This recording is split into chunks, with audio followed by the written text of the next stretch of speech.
welcome to my channel.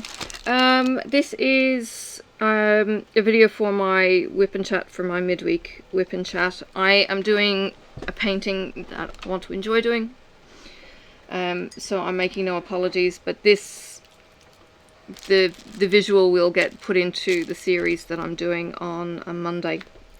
So if you haven't checked out the series, please go do.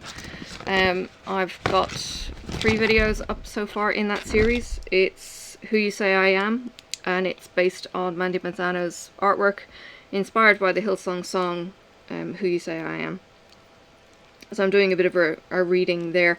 So anyway, grab your work and I'll blabber. I will be talking about coronavirus. If you don't want to hear about coronavirus, maybe switch off. It's not all doom and gloom. I'm just trying to process my head as much as anything else, let you know where things are up to with regard to work and other things, and yeah, just catch you up on life and that kind of thing. So if you can see, I know it's only a small picture up there, but look, I've been doing things I shouldn't have been doing to my face. And now I've got cold sores and I'm stressed and I've just done 7 days work and I'm tired and my back is sore and everything is just got like nothing wants to play fair today at the moment. I've had physio and I'm getting a new desk eventually, and my physio gave me the bad news today saying that I might not like exercise, but my body seems to need it. So it's like, oh, really? God. But she doesn't recommend a gym, so that's good. Anyway, that's that side of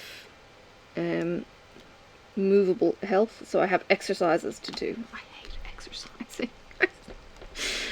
Running never did it for me, and she said that apparently I have to run 6k to be able to get those endorphins to actually happen, and I don't think I was ever running like that. I was probably running 1, maybe 2.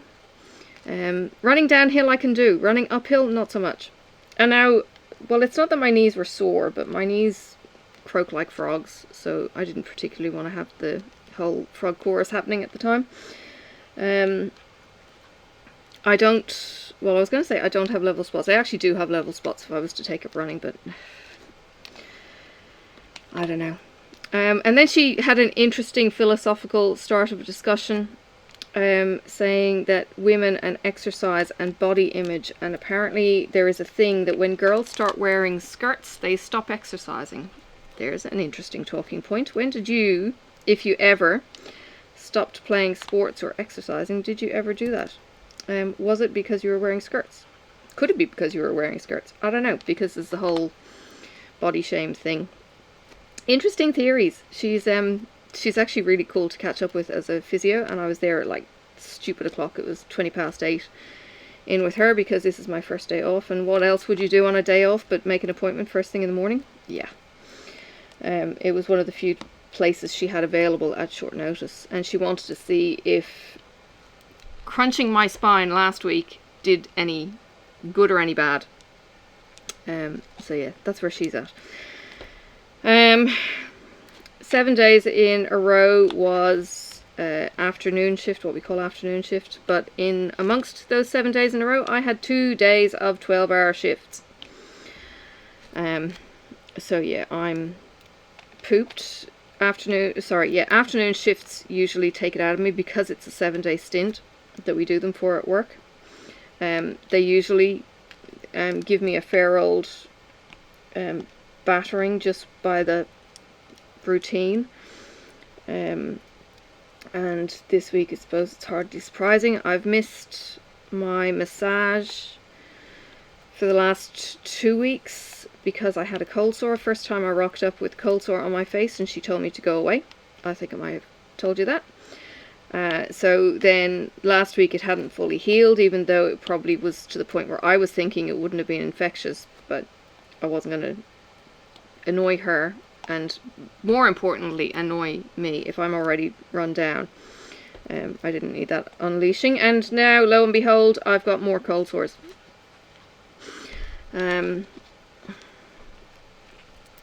starting today. It's just like, I'm so over my body. I think the reason for it is a work commitment I had been planning for on Wednesday, although that's now fallen over. And on top of that, it's my adopted grandfather for my kids' memorial service on Wednesday. We are at the point where we are implementing social distancing in Australia, and that means that gatherings of this nature probably shouldn't be happening.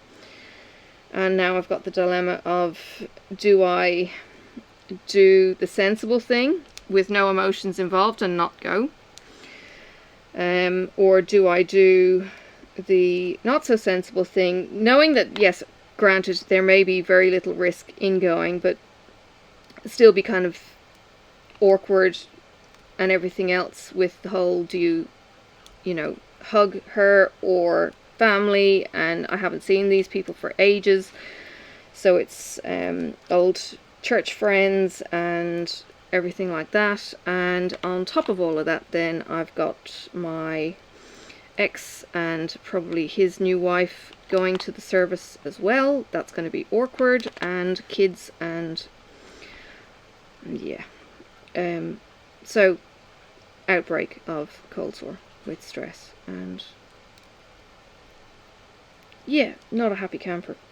Head's not a happy camper. I'm sick of my head. I would like to get out of it. Yeah. I hope you're giving out to the computer and not me. Anyway, yeah, head hasn't been in a brilliant space as a result. And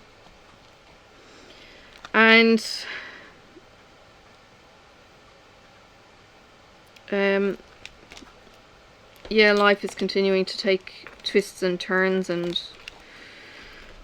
I don't know if my kids watch my videos, but as a result of not knowing, things can't be said that would like to be said.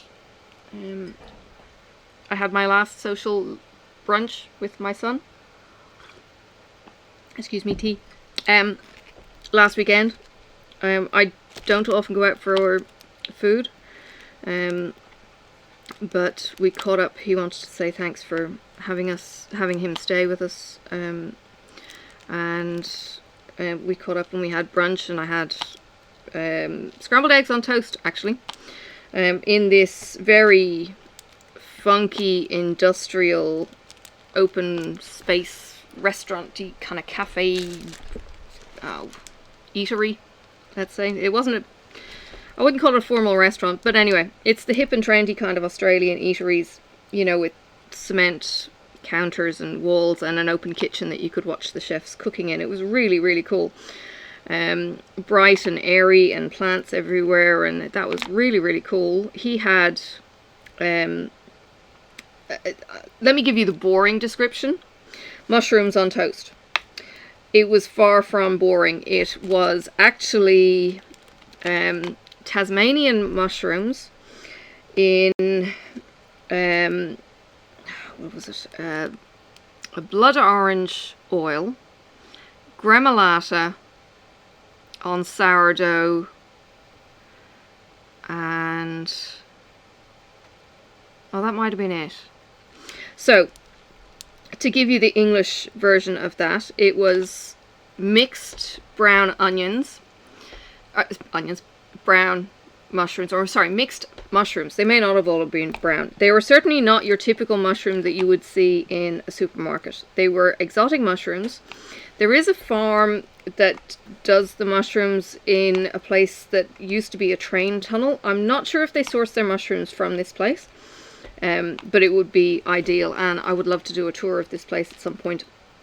But it was basically these earthy flavors and textures, and it was absolutely incredible.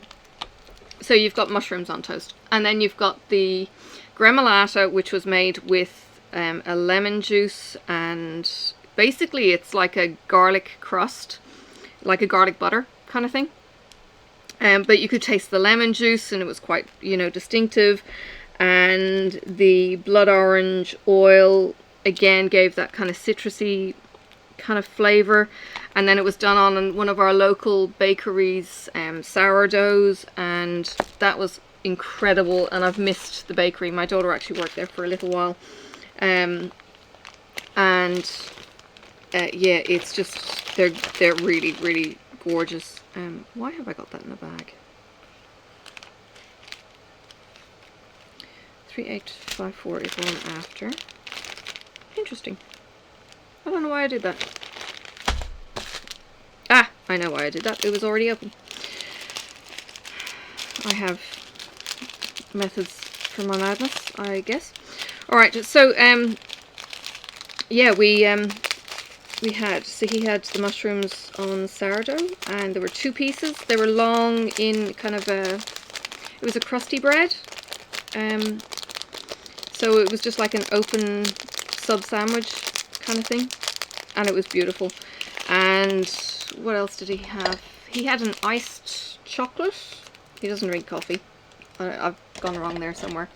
He had an iced chocolate, and it came with a shot glass of white liquid. And I kind of thought, oh, what is that? And it was like, well, is it melted chocolate? There was already chocolate swirled in the bottom of the iced, well, it wasn't even in the bottom of the iced chocolate. There was milk in the iced chocolate, and there was chocolate syrup around the edge of the glass, and there was bits and other things going on in the glass. And it turned out that this shot glass was a shot glass of either coconut milk or coconut cream. Now, I'm probably way too ignorant and don't know enough of the difference between coconut milk and cream. Either way, it was quite thick and creamy, and it was coconutty, and he poured the whole lot into his iced chocolate, and he said it made it absolutely amazing. So he really enjoyed that. And then we were just shooting the breeze and catching up on stuff and talking coronavirus and what steps would take, because he's in uni, so as a uni student he's coming across a lot more people younger age. We have a huge Chinese community. Broadcast from Marcus. Time to drive car to mummy. That would be my work pickup normally. So yeah, there would be a huge Asian community, Chinese community of students, and other nationalities coming in, all, you know, mixed ages and stuff. So there's that kind of concern. We, at this stage on Monday, we have 7 cases in Tasmania. 5 of those flew into Tassie, and 2 of those are close contacts of the people that have flown in sick. So one of them, I guess my biggest concern was one that was so patient 5, he flew in from North America, and his wife had been here. She took ill the day after he reported to be taking ill. So you're talking a very, very short incubation window there. So that was a little bit scary in a way. Not necessarily panic scary, but, you know, interesting, kind of watch out. They're in their 60s anyway, so it's not like they'd be moving and shaking in my peer group. The other one that was announced today was something to do with a chartered yacht. I'm not quite sure which patient they linked to. I don't really need to know who it links to. It really doesn't matter from that point of view.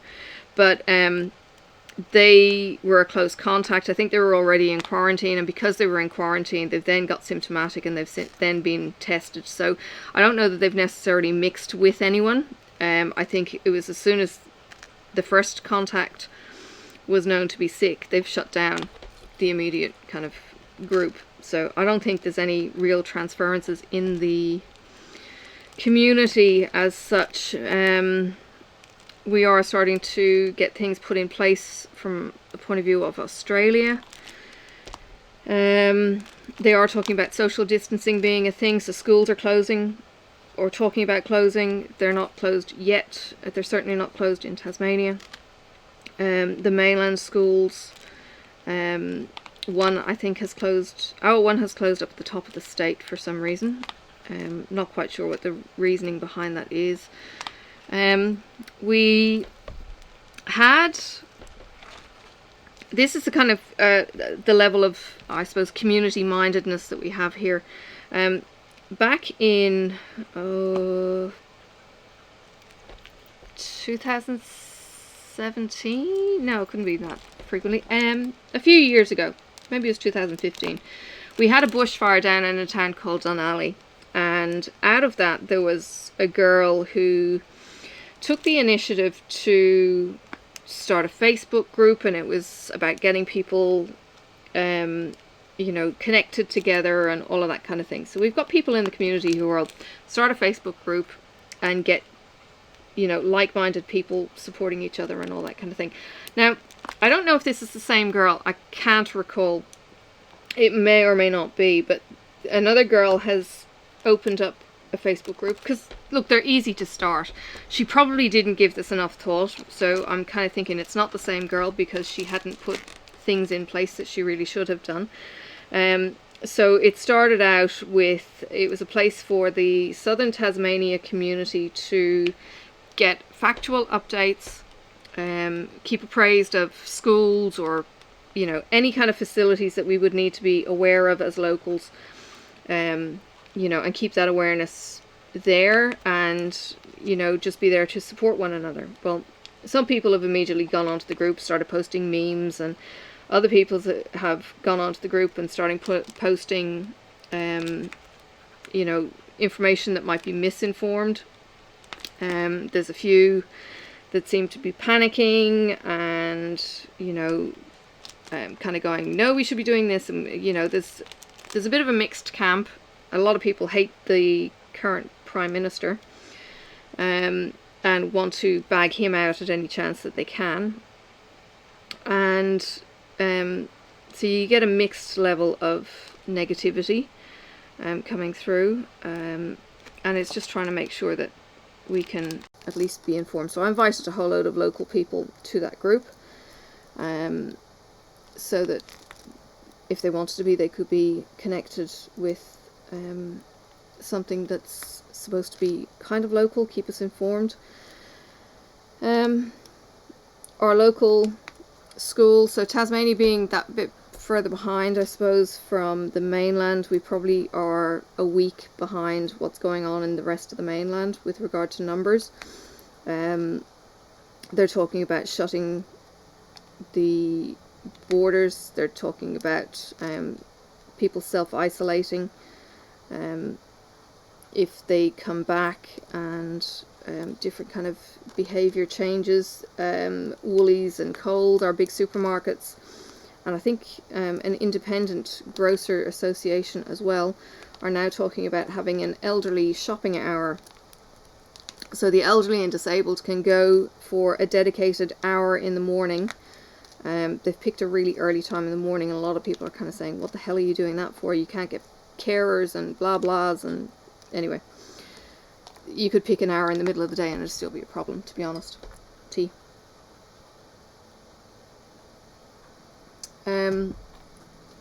But they're designating this hour to be for the elderly only, and they can go in and they can shop, and they can, you know, not be at risk for the people that are potentially spreading the illness but not necessarily feeling the effects of it. So younger people in their 20s to 40s, you know, might get a mild illness, might not even realize that they are as contagious as they are, and they would spread it on to the elderly, who are the ones who are going to potentially die from this, because they don't have the health anymore that they used to have.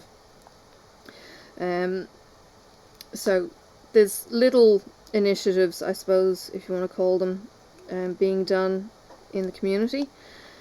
I heard from work yesterday, the supervisors have now got instructions how to deal with staff on 4 different levels. So it's, if a staff member is at home and sick, if a staff member is at work and says they're sick, if a staff member tests positive for COVID, and if they test negative after the quarantine or something like that. So there was these different scenarios that they've got, and instructions, I suppose. So the instructions were to, so if you were sick at work, you were to stand your person down, they were to go and get treatment, they were to ring the COVID hotline, they were to self-isolate, do whatever they needed to do, and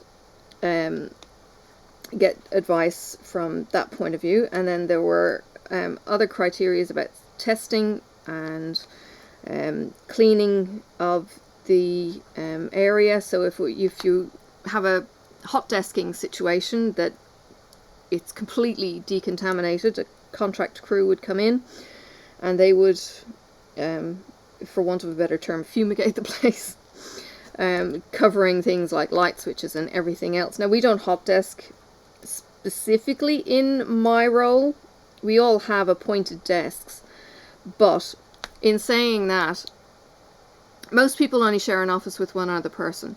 But whenever somebody gets sick, it tends to travel through the office, because we've got the mutual photocopiers, we've got the mutual lifts, we've got multiple people on multiple levels sharing the same lift. So I don't know that somebody down on a different level isn't going to get sick, and they're the ones that pass on the colds to us in the lifts, because we're in a role where people will come to work regardless of illness, because we're in a primary care role. So if your helpers fall over, who is going to do the job? That kind of thing. So we probably have way more people coming into work sick than we should have. Now an email has gone out to the staff asking what childcare arrangements people have and what they need. So if the schools and childcare centres do close, we need to know who needs to work from home, who's got kids at home, and that kind of thing. So I'm very lucky to be in the position where Marcus has Sophie, and he's at home then if his daughter needs to be here because she's off school in our time. This is another dilemma. You know, if we're supposed to have 50-50 shared care, and all that kind of thing is going to change if schools are in lockdown and things like that happen. So just keeping things in mind more than anything. You know, changeover isn't going to happen if schools aren't happening. Things are just going to change completely. We've already had this battle before where things were done that were not right, but we don't really have a leg to stand on, because we don't. We should do, but we don't.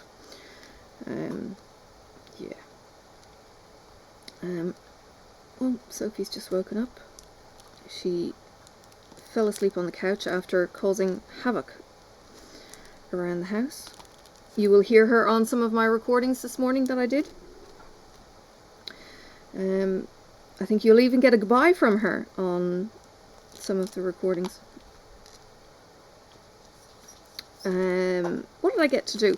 I got to open a box from a Ali company for a picture for a friend. You know, the swap that I do.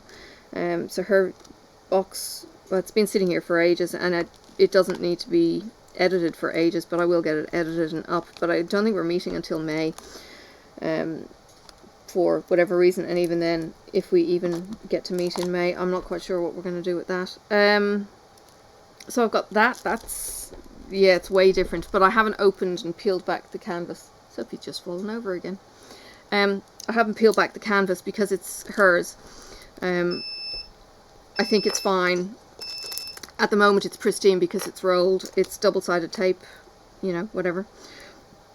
But yeah, that's for her. If I think about it, I might insert the picture. Close your eyes if you're going to get shocked. It's a naked woman and the devil. But hey, it's not mine. It's for her. Hi. Hello. Hey, sleepy girl.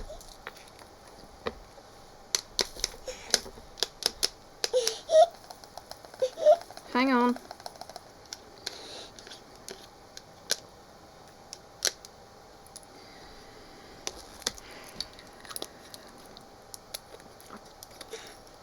I've unstuck a nail and it's driving me nuts, but I'm getting them fixed tomorrow. Aren't your toes? Say hi. The court's on strike. Rise tomorrow. Oh, okay.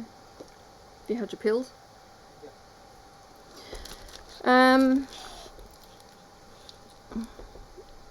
What else is happening? I have 2 days off. Can't tell you how nice it is. I've had to cancel my massage appointment that was tomorrow because of this stupid cold sore. Because I'm clearly run down and stressed, and her theory is that you don't add toxins and stress into your body when it's already stressed, hence the get out of the room, which, look, to be honest, it's okay. I would rather be cautious than potentially, well, she frightened me because she said that you'd spread the cold sore virus through the body, and I kind of went, what? Don't do that, Sophie. No. No. Oh. Well, So that was a little bit kind of yikes, but if that's really true, that's quite horrific. So yeah, I have a bad enough time with it on my lips, on my face. I sure as hell would not want it anywhere else on me.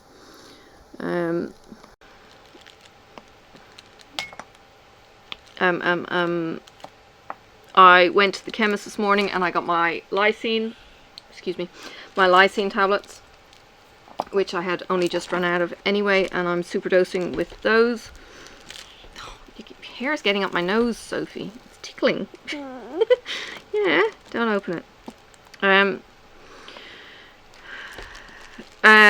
I was out this morning at my physio at 8:20. I was finished with her at about 10 to 9.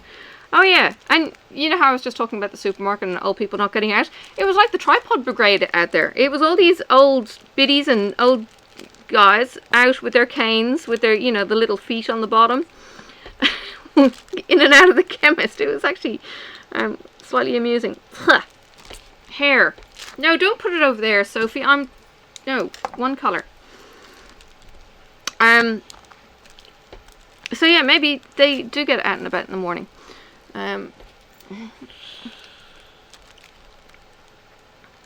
Yes. So got that. Stocked up on cat food, which isn't low. It's just, if I do end up needing cat food in 2 weeks' time, they don't deliver from the store that I get it from, and it's going to cause issues. So yeah, I preventatively stocked up on a bag of cat food. I wish to goodness they'd sell bags of cat food in as big a bags as they sell for the dog food, because I've got more cats than I have a dog, and I need it more than I need the dog food, but I can't get a huge bag of it. It's like, really? Yeah, I know. Most sane people only have one cat. I have 5 still. The old girl is still going. She looks like she's a bag of bones under her matted coat, but she's still ticking along. Crazy old girl that she is. She comes out and she's starving in the mornings, which is a good sign. Yeah.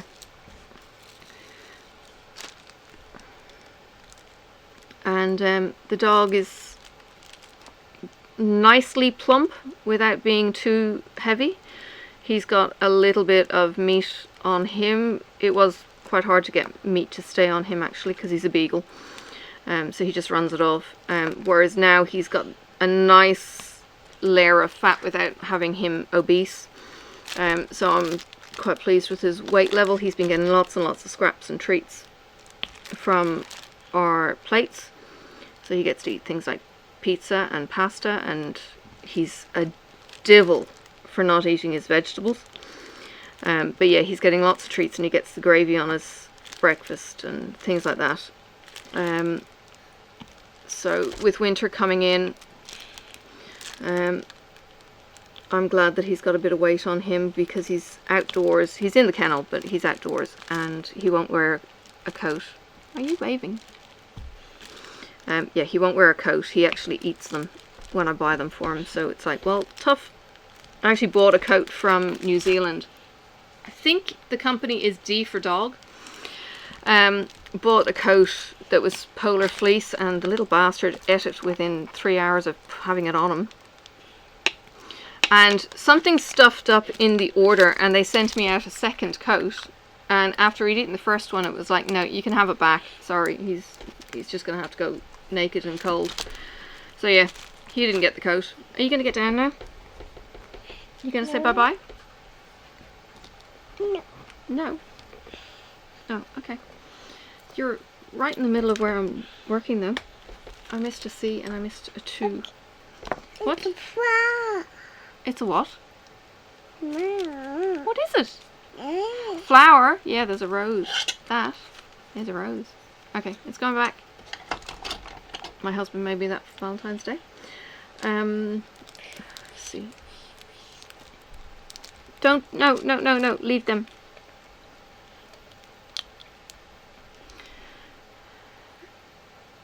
Oops.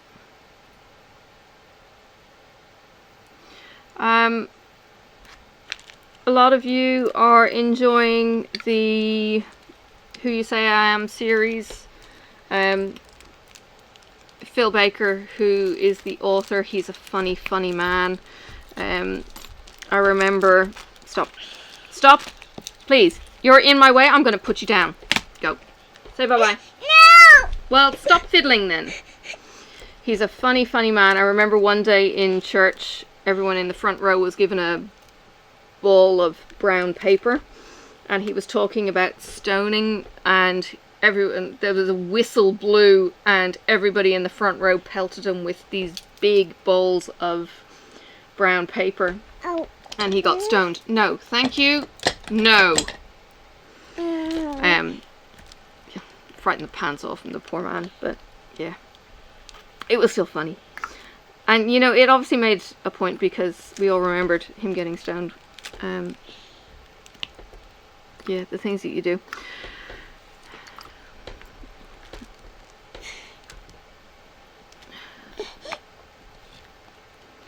What are you doing? Now, I've got something in the tip of my pen. Ow, don't do that. Where is my tweezers? There's a drill chip. Got it. That would make my sticky not sticky. No. Sheath the dangerous bit. 2.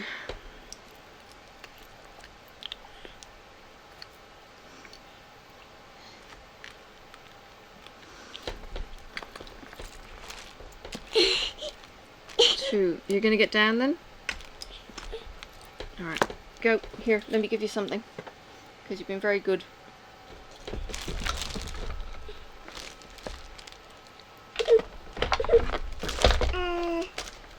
What? She stuck her tongue out. And look, she gets lollies. Have you got a poo in your nappy? No, you don't get more. Can you go and see if Daddy can check you?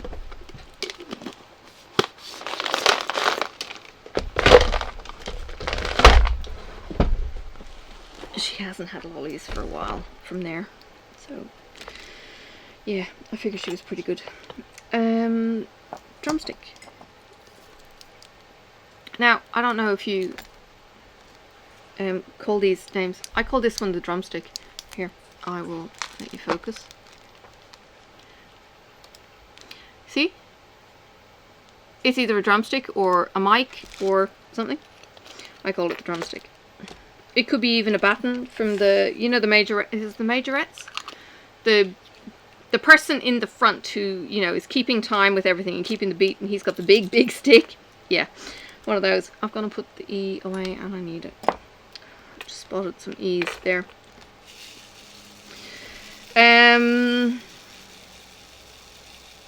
Ooh, bit of business. Tina is the Sparkles with Timo and diamond painting with sparklers. The US side of AB and sparklers and all things shiny. I haven't actually watched all of the live, so I'm not quite sure all of what was said, but some of it was her life and how she got into doing what she's doing and stuff. So if you are interested, it is Journey with Rebecca, or DP Journey, or whatever her name is changed to. If you're interested in seeing Tina's little interview, it's about an hour into the video, and you might have questions answered that have been burning you up from the inside about Tina and how she got into the sparklers and her family and all of that kind of thing. She is an amazing chick. She is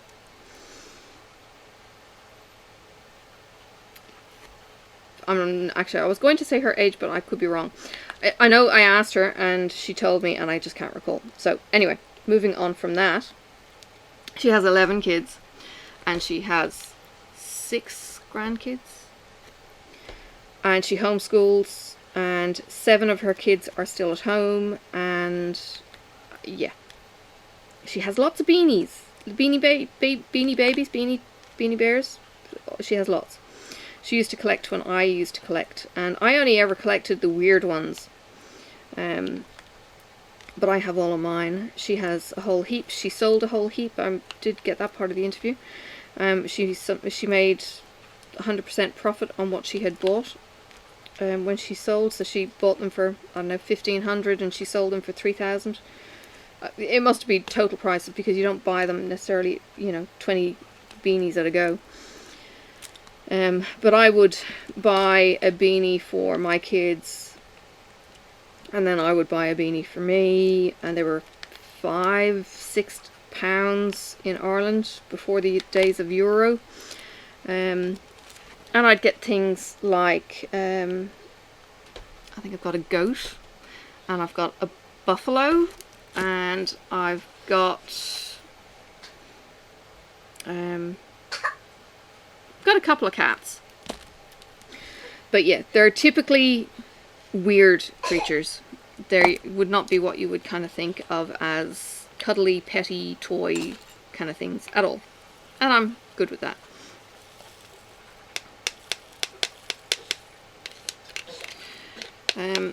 It's been a while since I have worked on a diamond art club, and just looking at the drills in the tray and looking at the sparkle, wow, this is a bit of a pleasure. There was some E's left over.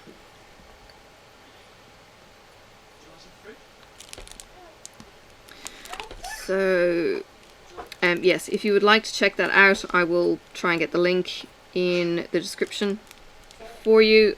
Otherwise, go to the Facebook group Diamond Painting Underground. Diamond Painting Underground is pretty much open slather for all diamond painters. If you want to post pictures, videos, promote videos, there really isn't any restriction on self-promoting in there.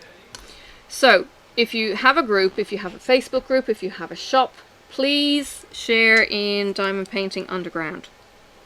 You are very welcome there. It's headed up by a few people, among them being Jennifer of Jennifer Roberts. What was she? DP Adventures with J Roberts, or her name has changed over the couple of years that I have known her. Mrs. Coffee is one of the admins in there, and there are a few others in the bigger names. I think Wendy might be actually as well. Wendy Dane of Gone Off My Meds may even be involved as an admin. it tends to be a neutral place for the self-promotion, whereas if you go on to an individual's page, so if you were to go on to Wolfpack's page or Mrs. Coffee's page, it would be frowned upon that you would self-promote there, because that's their page. You kind of with me on that one? So please share your work on Diamond Painting Underground, your videos or anything else, and yeah, join the fun if you would like to do that. What else is going on? Coronavirus has kind of taken over the world at the moment. I know you guys over in the States, you've got voting happening. I saw Biden and Sanders tweet, I think, for their voters to get out and vote on Tuesday, which would have been yesterday. Because, yeah, I think you've still got a country to run. Things still happen. As always, people live, people die, people are born. Life does still continue, even though craziness happens in the world.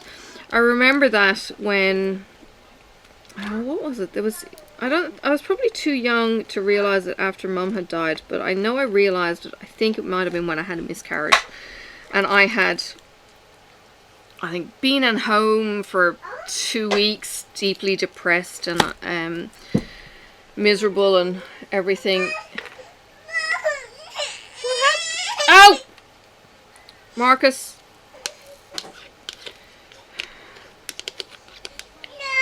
Yeah, nose. Can you take it to Daddy to clean? Yeah, clean up an aisle. Beans. She's dropped the bowl. Sorry. You eat your fruit, Sophie.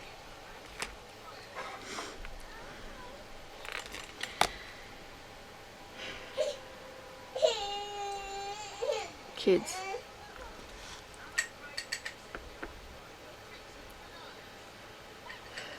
I'm looking for an S and I'm looking for an A. There's the S and there's the A because I must have missed ones over in the corner. Yeah, I think after having the 2 weeks away,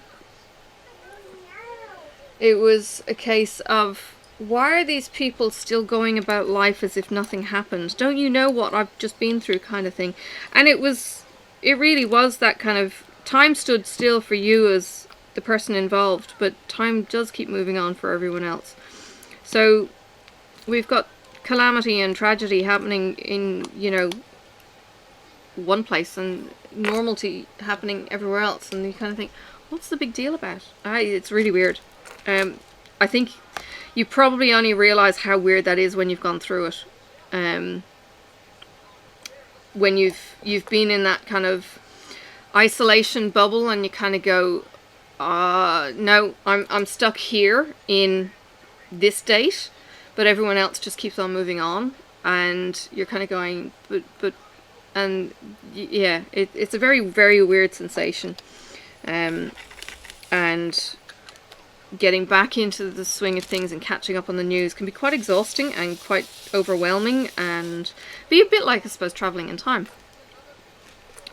You know, you go from having, I'm trying to think of the movies that I would have watched, that you've got time travellers, and it's easy going from future to back. It doesn't seem to be so good going from back to future, because things have raced on and you're kind of going, I don't know how to use this. No, that's not sticky. I've gone too far over there. Alright, where am I going? I've actually got a line just here. That's my demarcation, just to stop getting stuck on this bit. So I'm kind of concentrating on this bit of cloud as my work area.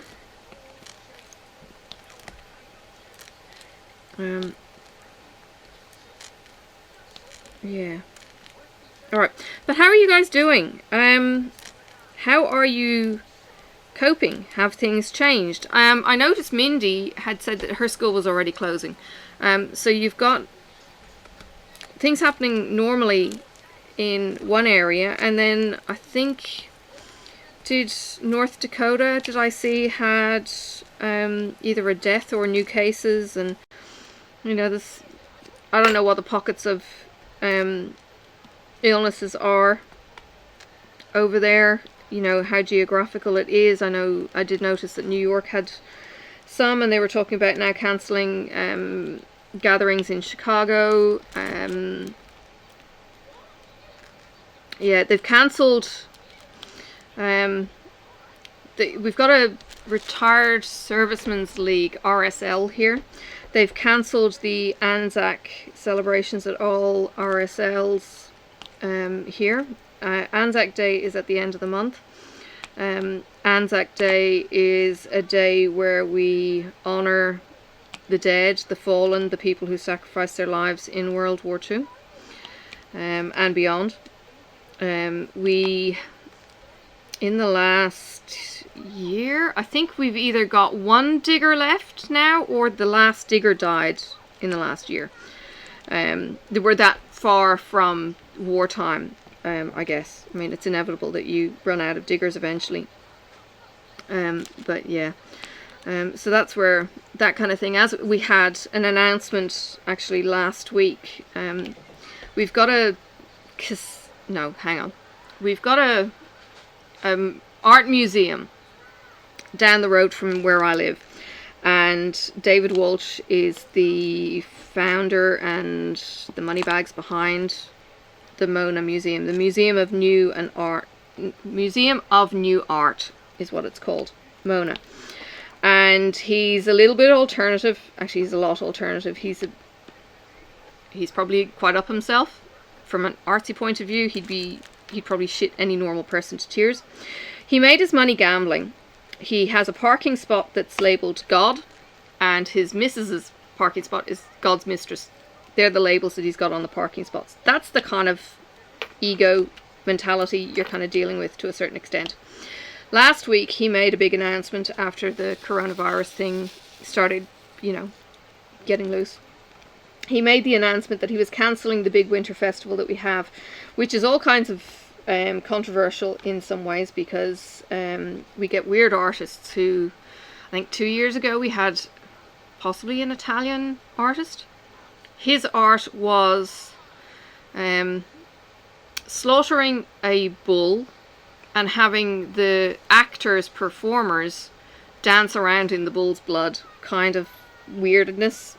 It's very much adult art. There isn't really much for kids, but parents will still bring their kids around. It's a midwinter festival, and it's in June. Anyway, on Tuesday, Wednesday last week, he decided, look, we have put 2 million into this. We need to either have it happen or pull the pin. If we don't pull the pin, it's going to cost X amount of money, maybe another 5 million. That was in his personal money. And if we pull the pin, we're only going to lose the 2 million that we're losing, and, you know, that kind of thing. So he decided he was pulling the pin. Now, as it turned out, it probably wasn't a stupid decision that people had made, but it had come on the back, I think, of somebody else cancelling a big gig and other gigs being cancelled, and it started a kind of rollover of gigs being cancelled, and, you know, public concerts with lots of people around. Although our local council has made the decision to keep a market running. This market is, you know, it runs on a city street. It's got market stalls in the centre, and you've got people milling through and around, you know, facing each other. They don't travel in one direction. They mix and you cross over. It's packed. Like, you're brushing people's shoulders all the freaking time. And they've made the decision to keep this market going, bizarrely, for now. Because our local premier in the state reckons because it's people moving, you are less likely to be contracting the virus. In saying that, if you've got somebody who's got a viral load down there and they cough and splutter and sneeze on you, surely you're going to get it. Anyway, completely baffled by that decision. But that's where it's at. So yeah, he's pulled the plug on this great big event, which would have had people milling around in the middle of winter, in the dark, in the cold, you know, sharing food, sharing drinks, and that. So that's going to be a bit of a dampener. If people are still out and about or wanting to be out and about at that time of year. We get a lot of, well, we did have a lot of street performers that used to come in. We used to actually have a street performer kind of alley, and that stopped. Yeah. But some people were kind of saying, oh, it's very pagan, it's very, you know, antichrist. David actually had crosses that were upside down, and people were all up in arms about that. And what's wrong? What? What's the matter? Stop picking. Go sit down.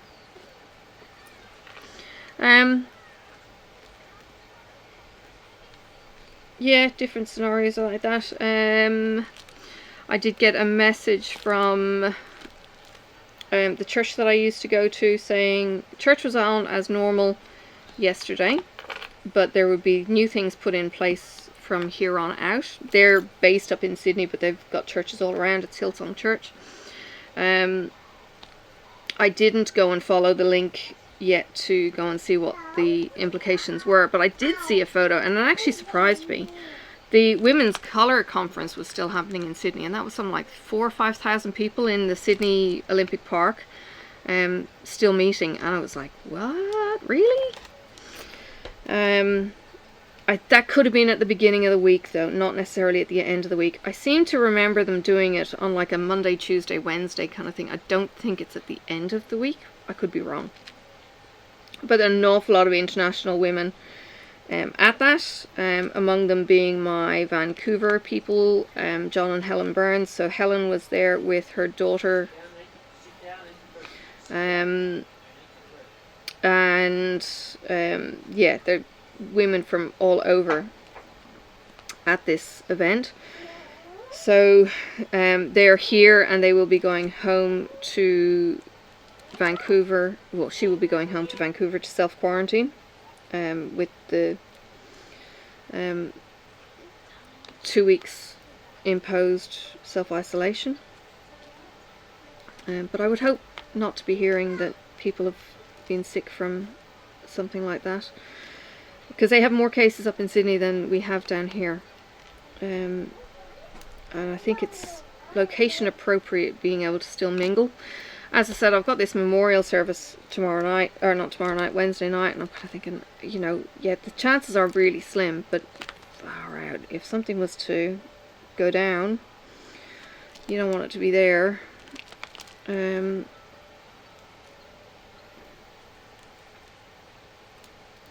Yeah, so there's measures in place. Chances are we're going to be put on to either a rotational work thing where some people will be holding the front line and some people will be holding the reserve line, to stop the groups kind of meeting and mixing, so that there isn't any kind of cross-contamination from that point of view. That might be a way that works. I think there's just going to be a lot of shuffling and flexibility going to be needed. I really don't want to go back to shift work, but you do what you need to as well.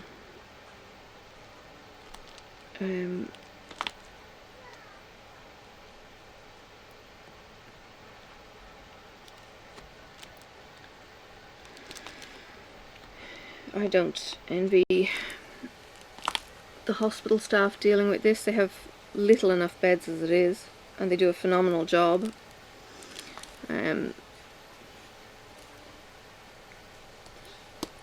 If the letters coming out from Italy or anything to speak of, yeah, it's horrible over there. They're making horrible decisions ahead, if it continues, that the doctors just really don't want to be dealing with. But in saying that, they have actually said that they're not making those decisions yet. They haven't run out of beds. Hello, cheeky. Have you got apple in your mouth? Where's what? Where's your button? Where's your button? No. Where's your belly button? Is it in there?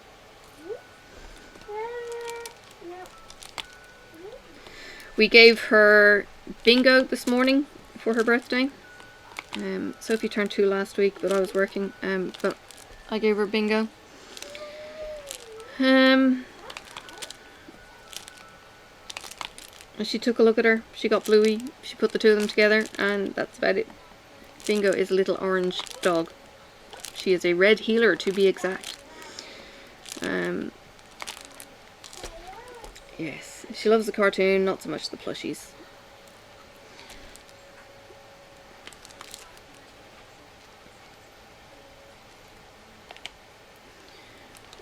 We are not a family who are going to be overly affected, I don't think, by social isolation. My husband doesn't go out much. He goes to the school, but he is not a social butterfly. Not anymore, he says. Not like my ex, who would, you know, well, let's go for brunch or whatever. Anyway, yes. So, if we were told I'm off work for 2 weeks, I think we'd survive pretty well.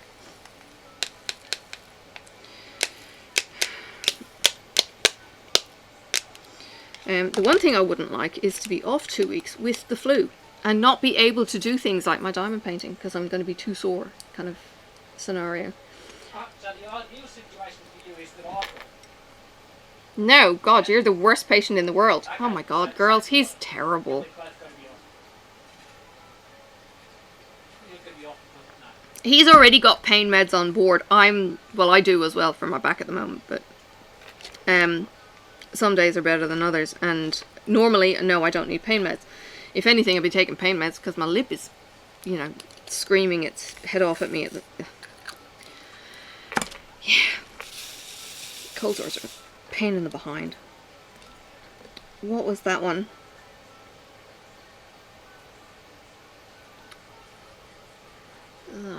No, I don't think.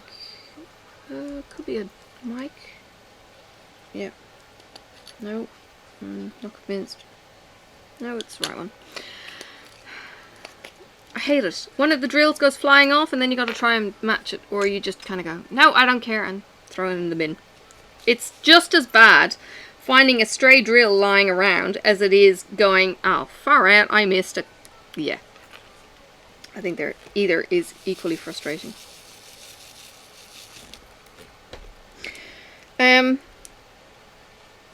One thing I did see just recently was the whole social distancing. What you can't do, there was a red light, orange light and green light, and it actually gave some really good suggestions for the green light if you were self-isolating, that you could still walk and you could still read and you could still listen to music and things like that. And I thought, yeah, it's really good to actually encourage people to not get too negative with the whole can't see people. Some of the group were kind of going, oh, what are people going to do if they don't have online access? And I'm kind of thinking, what the hell did people do before we had phones in our pockets and computers in our pockets? It's like, for fuck's sake, you talk to people across the bloody fence. You're not broken. Your mouth isn't going to be broken. Just because you can't text someone doesn't mean that you can't still interact with people. You just can't be up in their faces and sitting in their lounge rooms. It's kind of like pick up the phone and have a chat and, you know, go and do online shopping for your next door neighbour who might not be able to do online shopping, but you can. And yeah, I was just like, oh, really, people? It was just really odd, some of the attitudes. And they're kind of going, oh, but some people don't have the money to, you know, have access online for schooling and stuff. And it's like, well, I'm sure the teachers are going to give enough work on paper, you know, that they can mail out hard copy stuff to do. Things to read. You know, Sophie. No, no, no, no, not now. Go and eat your apple. Please go and eat your apple. Yeah, it just, I don't know. I was a bit boggle-minded at some of the attitudes. And then, of course, people get all shirty and, I don't know. I was talking to one person in a thread, and because they might have posted the first comment, and then somebody else could comment. You know how a thread works. Person A posts, and person B responds to them, and person C responds to B, and yeah, I responded to B, and I got the face bitten off me because I told him to calm the hell down, and she's kind of going, you know, don't be so rude, and I'm kind of thinking, excuse me? I was just like, oh, fuck, I'm out of here, trolls. Yeah. That's the one thing that pisses me off with the online stuff. It's just keyboard warriors who run around like headless chucks. Who was it? Was it Chicken Little in the movie? Now, I think Chicken Little was actually proven right, but that's beside the point. Chicken Licken was not. And yeah, I think there's a point for calm and rational preparedness, and the other people should be, I don't know, have their heads chopped off. Yeah, harsh, I know, but yeah. It will be interesting to see where you guys in the States end up with your guns and looting and other things that go crazy if major things start changing.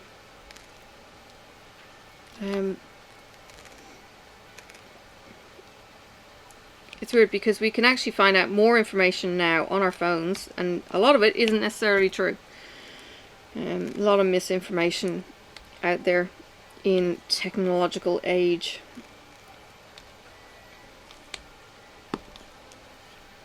How are we doing? Okay.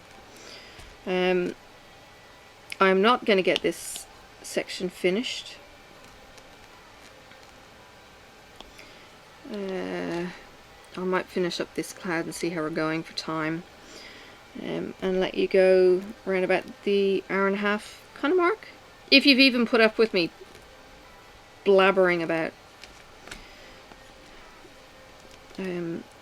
coronavirus.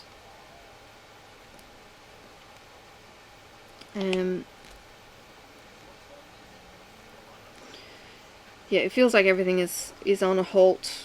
China still hasn't got back up and running to get the AliExpress kind of things happening, and things are going a little bit slow there. Work is work, and I don't have time to do any of the crafting anyway. So far that's the real kind of kicker. Wouldn't mind having 2 weeks at home if I had the time to do the crafting. So that's where it's kind of like, yeah, I want the 2 weeks off. I don't want the flu, so I can actually do stuff. I had actually considered coming home this morning and going back to bed. And I didn't, because I'm kind of thinking, oh, it's just wasting time, and yeah.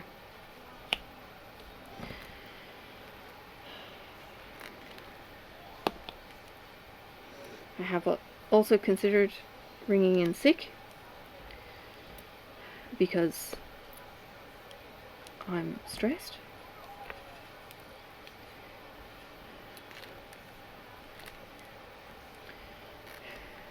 But you just keep going, don't you?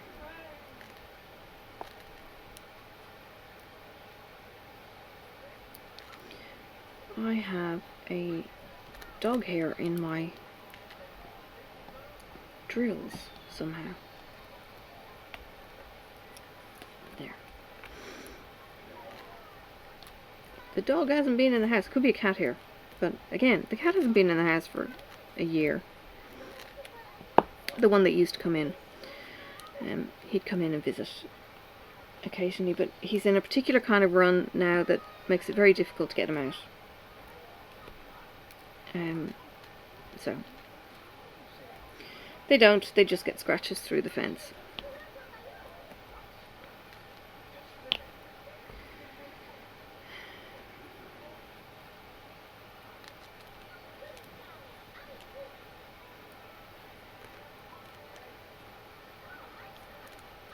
I heard from my sister who's over in Ireland. She is the one that I would have most concerns about health-wise. If she gets a chest infection, she's really, she suffers greatly. She's never had brilliant health. I always remember her when she was in Africa. She would fall sick with kidney stones, and she ended up having to get flown back to Ireland or England, to where she missioned out of or something, because she needed treatment at one point. And Dad is 91. He's been emailing. 91? Yeah. He's 91. Turning 92 in May. Still going strong, but yeah, again, this kind of thing could take him out. They have 70 cases, I think, in Ireland. It's 4.5 million in Ireland. They started a lockdown on Friday night, I think. I was watching.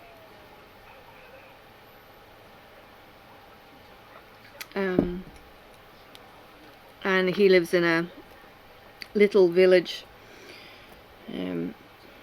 but at least he's got family who are around who can, you know, be there. And yeah, I'm sure there's ways and means to get the food and everything else. I think the shops are still staying open, but I don't know how that works. If you're supposed to be self-isolating, how shops stay open, so don't know. I just pop in and read one of the Irish newspapers every so often. Ooh, chopper.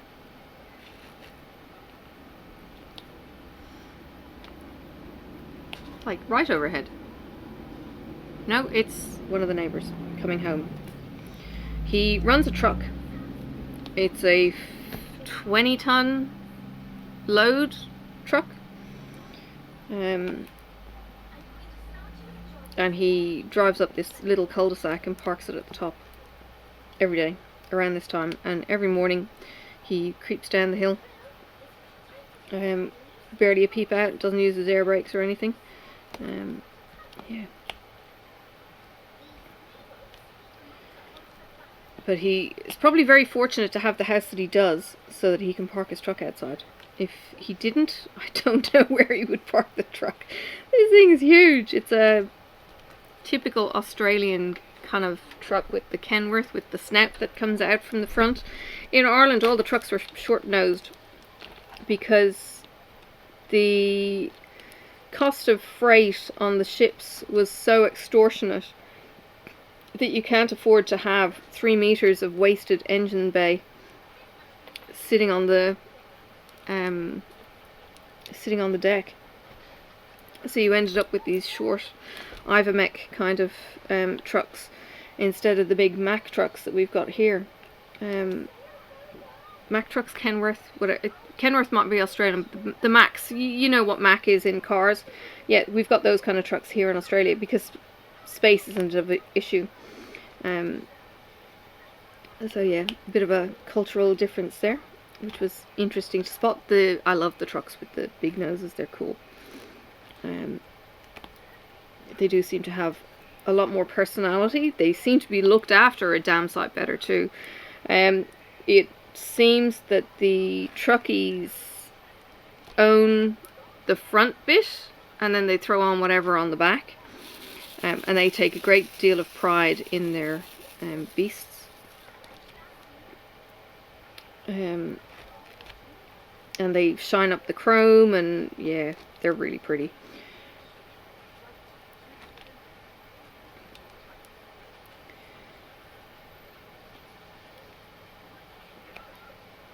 I had made the mistake of putting off doing the washing today, and it's a gorgeous day.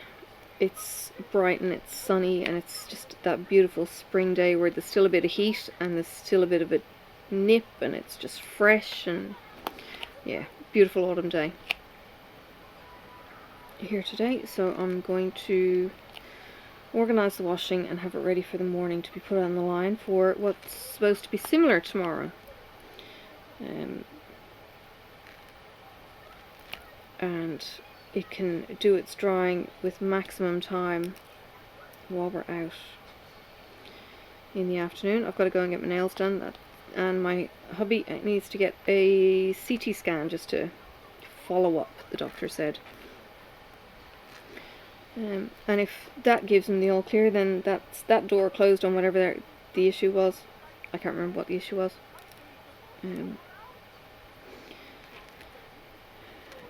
But he's a good doctor, is our GP. I actually moved to him when we got married because he had been my husband's family practice doctor for years, leaving behind the doctor that I felt had saved my life from major depression, who I really miss and I would love to catch up on, but I don't know that I'm willing to pay $60 just for a chat. Is that the only way to see your doctor who was a friend? Yeah. So yeah, our GP is quite good, whereas the guy I'm going along to for workers' comp doesn't give me that same kind of reassurance. He's probably fine. I don't know. Maybe I expect more of him. Maybe I expected him to ask more questions or lay on of hands and fiddle with me and kind of go, where is it sore here, and didn't do any of that. I was like, oh, okay. Maybe it's just there's no point in him doing it because he's not the person who would be giving me exercises or treatment or something. I don't know.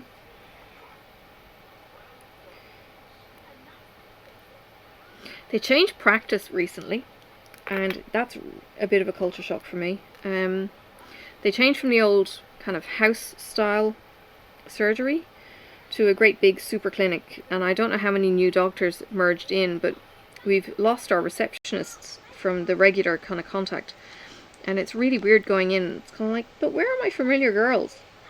You know, saying hi. Yeah, my husband said he remembers them from when he was 13. You know, and they're still working there, but we just don't see them because they're doing different roles, or apparently there's phones, and yeah, I don't know how many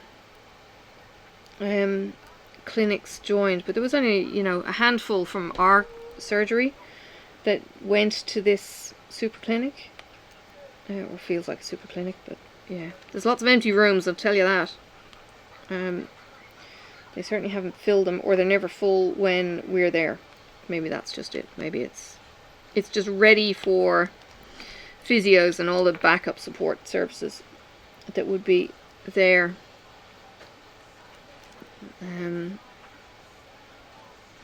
Just interesting how you go from your local GP. I had a local GP and it was one doctor, and then she got a sidekick and it was still her garage kind of space in the house, you know, back when I was a kid, you know, converted space. And even then, when I moved areas and went to the next doctor, there was still only one or two doctors, but these super clinics are popping up these days. It's quite incredible how big they can get. And they're clean, and they're big, and they're spacious, and they're purpose-built, as opposed to the doctor operating or, you know, dealing with you out of what used to be a converted, you know, room in a home,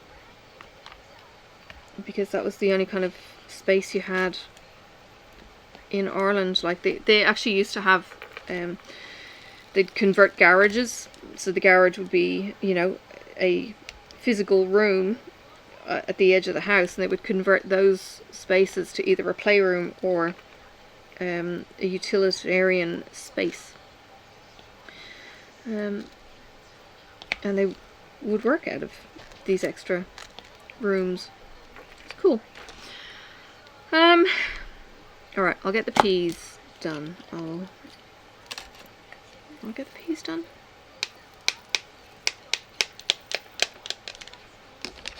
No, you know what? I'm going to do the black. I'll put it right there.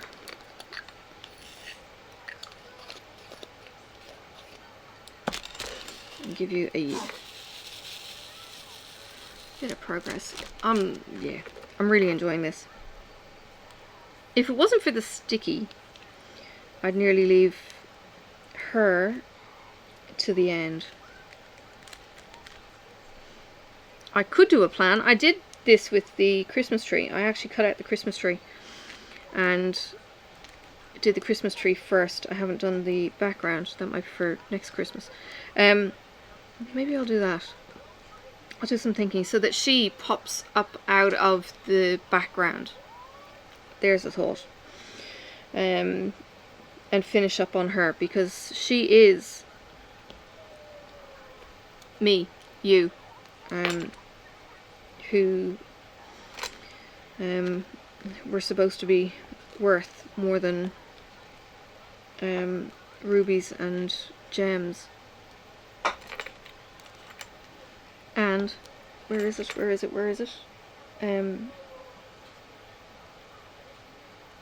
a sparrow somewhere. There's the butterflies in the field. So he would clothe us in the butterfly, grander than the butterflies in the field, but there was a sparrow, and he would clothe the sparrows in the field too. And we were worth so much more than that. That's the premise behind the verse, and the thinking of the song.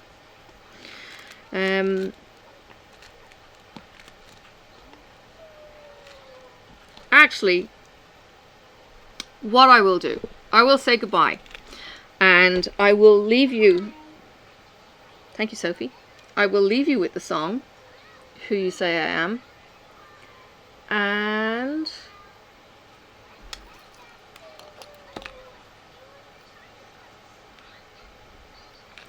I will finish the bit to the music and, you know, sign off and all that kind of thing in advance, and say enjoy the rest of your week, whatever is going to unfold in this crazy world that we can't predict.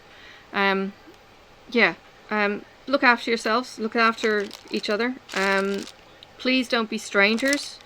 I know life is tricky for some, it's going to get trickier. People are going to be all levels of level-headedness and confused. So please reach out to the people that you've already reached out to.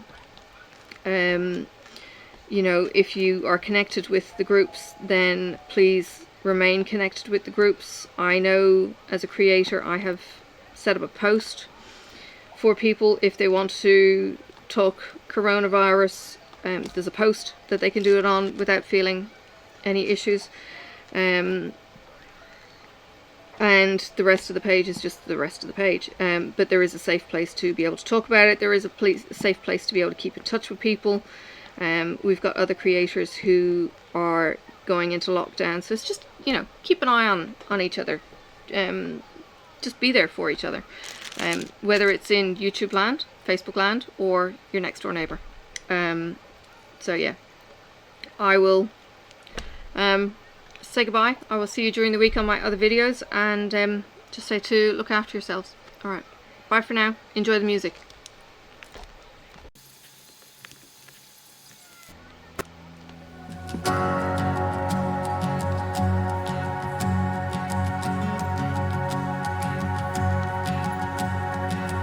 Who am I that the highest king would welcome me? I was lost, but he brought me in. Oh, his love for me. Oh, his love for me. Who the sun sets free, oh, is free indeed. I'm a child of God, yes I am. Free at last, he has ransomed me, his grace runs deep. While I was a slave to sin, Jesus died for me. He died for me. Who the sun sets free, always free indeed. I'm a child of God. Yes, I am. In my Father's house, there's a place for me. I'm a child of God. Yes, I am. I am chosen, not forsaken. I am who you say I am. You are for me, not against me. I am who you say I am. I am chosen, not forsaken. I am who you say I am. You are for me, not against me. I am who you say I am. I am who you say I am. Who the sun sets free, always free indeed. I'm a child of God. Yes, I am. In my Father's house, there's a place for me. I'm a child of God. Yes, I am. In my Father's house, there's a place for me. I'm a child